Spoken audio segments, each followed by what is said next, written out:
de mi alma llegó a 19. Quiero entrevistar al muchacho y ojalá traerlo al programa, porque de verdad que ahora es un profesional, es un caballero, es un señor y me dice que es un modelo de vida. Y entonces le fue contando 1, 2, hasta llegar a 19, por supuesto, dentro de la medida. Y dijo, los otros dos, que son 3, 2 jóvenes y una niña, los otros 2 vieron. Y tan pronto yo cogía la vara, se iban bajando la ropa para ser castigados. Pero lo más importante es que no tuvo que hacerlo, sino 1 o 2 veces.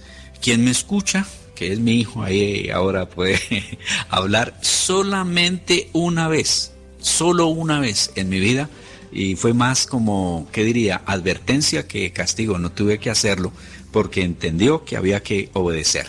¿Cierto, don Ever? Entonces, profe, definitivamente contra Dios no podemos. Lo que tenemos es que utilizar lo que nos está enseñando de interpretar correctamente las Sagradas Escrituras y dejarnos guiar por el Señor, porque Dios siempre tiene la razón. Bueno, vamos con el señor pastor, sacerdote, don Juez Elí. Elí fue un sumo sacerdote del antiguo pueblo de Israel que tenía 2 hijos, y desempeñó sus funciones durante 40 años. Sin duda, se cree que ese hombre estaba supremamente versado en las Sagradas Escrituras, ya que pues las tenía que enseñar. Se piensa también que cumplió con sus deberes sacerdotales cada día de manera fiel y debió de esmerarse en educar a sus 2 hijos, señor Finesi y don... ¿cómo se llama el otro? Bueno, OVNI, ¿qué se llama? No, OVNI es objeto. Los 2 hijos. Sin embargo, él fue demasiado permisivo con ellos, con estos 2. Finalmente, como eran familias sacerdotales y heredaban el oficio, pues ellos pasaron a servir en el templo, pero realmente eran personas supremamente desordenados que no cumplieron con la palabra de Dios. Entonces ellos estaban más interesados en satisfacer sus apetitos, sus deseos inmorales, su avaricia. Bueno, cometieron toda clase de hechos vergonzosos allí en el templo.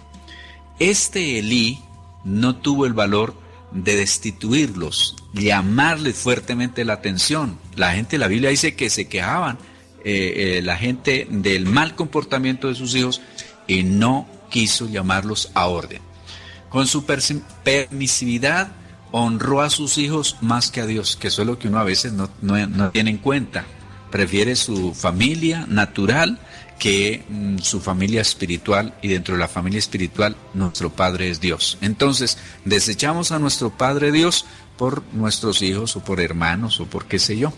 Así que en consecuencia estos se rebelaron contra la adoración que debían de rendirle al Señor en su casa, y el papá Elí no fue capaz de corregirlos. Esto lo encuentra usted en el primer libro de Samuel, capítulo 2, versículo 12 al 17, en el versículo 22 al 25 y el 29, luego en el capítulo 3, versículo 13 y 14, y en el capítulo 4, versículo 11 al 22.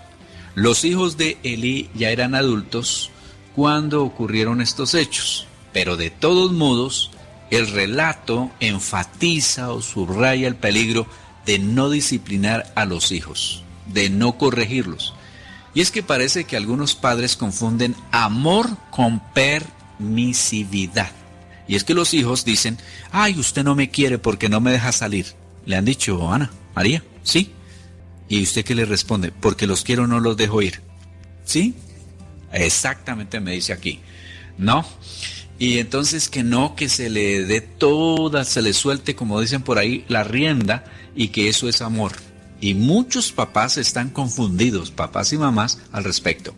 ¿Qué hace que esa equivocación de amor no lo lleva a que fijen reglas claras, coherentes, razonables para los hijos?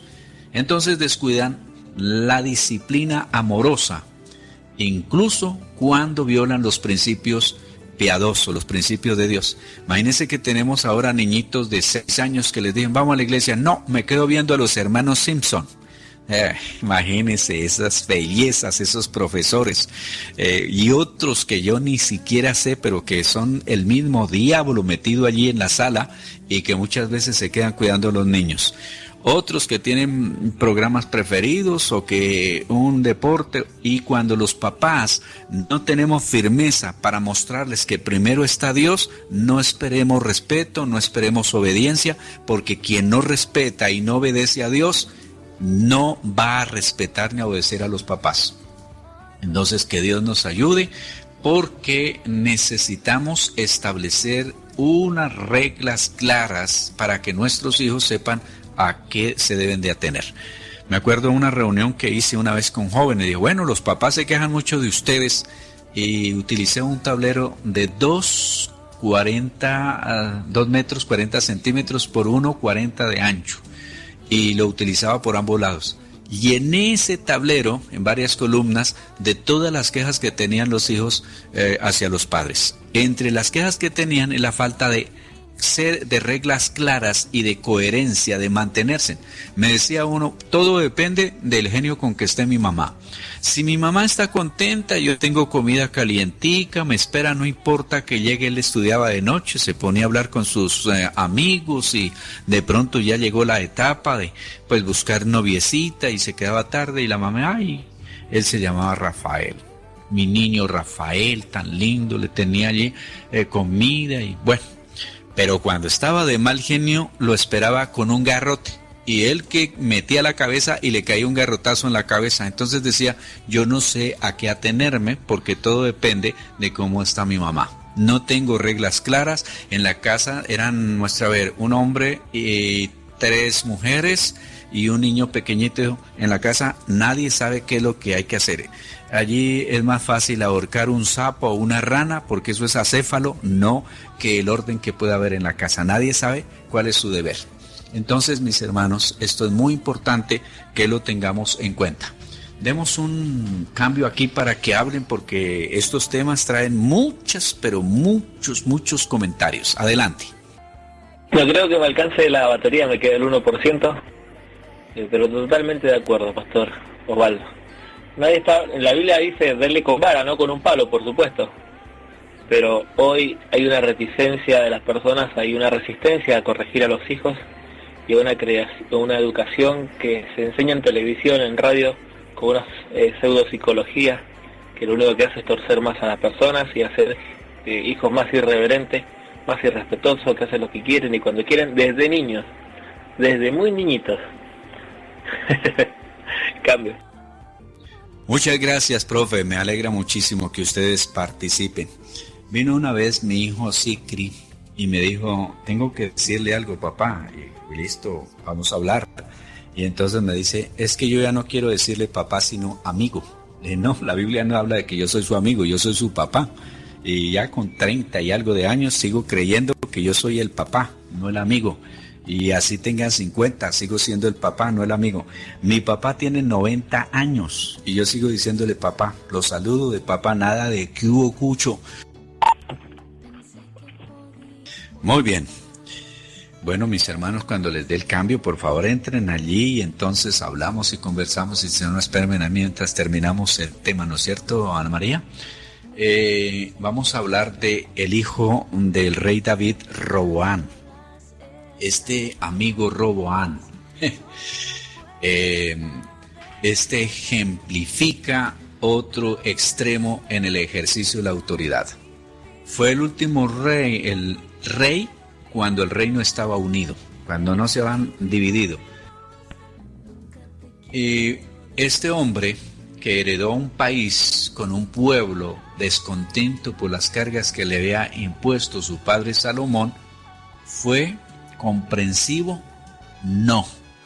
Cuando una delegación que vino hacia él le pidió que eliminara algunas de las medidas opresivas, no siguió el consejo honesto, maduro de sus asesores de mayor edad y ordenó que se hiciera aún más pesado el yugo del pueblo. Ustedes saben la historia, que le consultó a las personas mayores cuando escuchó la petición. Las personas mayores le dijeron, no, sí, sea condescendiente, escucha a esta gente y le van a servir y bueno, todo va a estar bien. No, se fue y le pidió consejo a los otros jóvenes, los que habían sido criados con él, y en qué terminó, en un muy mal consejo. Así que su arrogancia provocó la rebelión de las 10 tribus que se llamaron el Reino del Norte o Israel, y quedaron 2 tribus que se llamó el Reino del Sur, o en este caso Judá. Y se dividió en 2. Esta historia la encuentra usted en el primer libro de Reyes, capítulo 12, versículo 1 al 21, y en el segundo libro de Crónicas, capítulo 10, versículo 19. Así que nosotros, los papás, podemos aprender algunas lecciones importantes de este relato bíblico de Roboam, y es que hay que hallar respuestas en Dios. La oración nos va a ayudar a examinar las sagradas escrituras, educar a nuestros hijos a la luz de los principios bíblicos es importante. No pensemos en enseñarles cuando estén adultos, hay que comenzar desde pequeñitos. Yada tiene 2 años y medio y le decimos, bueno, hay que orarle al Señor, y a veces Yada, me da pena con Yada que no sé si está escuchando, llega y dice, no quiero, y como que no quiere, hay que orar al Señor, y tenemos ese trabajo de enseñarle, pero no solamente enseñarle, sino toca que nos vea orar, porque a veces les decimos a nuestros hijos, van a la iglesia, y nosotros no vamos, y ellos preguntan, ¿y si es tan bueno, por qué mi papá o mi mamá no van? Eclesiastés 7, versículo 7 dice, la mera opresión puede hacer que un sabio se porte como un loco, como un necio. Así que las directrices bien pensadas dan al adolescente, al rebelde muchacho, margen para el crecimiento y a la vez sirven de protección. Pero los jóvenes no deberían vivir en un ambiente tan rígido, restrictivo, que no puedan alcanzar un grado razonable de independencia y confianza en sí mismos. Esto lo estableció Dios, ese tiempo de transición, cuando al principio andan agarrados ahí de la mano de uno, de la falda de la mamá y allí, y después ya vamos a hacer mercado, lo que antes les encantaba, ya después comienzan a caminar con los pies casi en rastra y van detrás de uno o se adelantan, no están con uno, les preguntan, ay, ¿a usted le gustaba tanto el helado? ¿Quiere? No quiero, y ya como que les da pena andar con uno. Antes les compraba uno la ropa y entonces luego ya quieren comprarla por cuenta de ellos. La verdad es que no es nada fácil criar hijos, ¿no es cierto, Ana María? Sí, muy difícil es, dice ella, y estoy de acuerdo. Conseguir el equilibrio entre la libertad razonable y los límites firmes, bien definidos, la verdad es que no es fácil, pero es una gran necesidad en los adolescentes. No se les puede dar la llave del carro, no se le puede dar la llave de la casa, no se le puede dar un dinero sin que se sepa para qué se utiliza, y que puede llegar un muchachito de 12 años llegando a cualquier hora de la noche o de la madrugada. Señores padres, no importa que vivan en Estados Unidos. Me han dicho, ay, que si usted viviera en Estados Unidos con esa ley lo llevan a la cárcel. Pues yo me prefiero ir a la cárcel antes que dejar que no haya orden en la casa. Yo no sé qué pasaría, pero por eso me quedo aquí en Colombia. Me da pena con los que viven en Estados Unidos de por acá que dicen que qué libertinaje tan tremendo. No, eso no se puede. Satisfacer ciertas necesidades básicas puede evitar la rebelión, mis estimados hermanos. Satisfacer ciertas cosas. Aunque a los padres les gusta ver a sus hijos crecer y llegar a la edad adulta, puede ser que les preocupe que el hijo adolescente deje de depender de ellos, es decir, que empiece a independizarse. No, antes yo me acuerdo de uno que estudió conmigo y lo llevaba a la mamá y lo dejaba en la puerta. Yo era portero allí en el lugar donde estudiábamos por tarea, ¿no? Y entonces me decía la mamá, cuide mi niño, yo vengo tan pronto salgan, y si acaso no he llegado, por favor, no me lo deje salir. y el niño tenía solo 45 años. No estoy mintiendo porque yo sé que la mentira no agrada a Dios. Yo decía, pero Dios santísimo, ¿qué pasa? Y él se la creía que era un niño.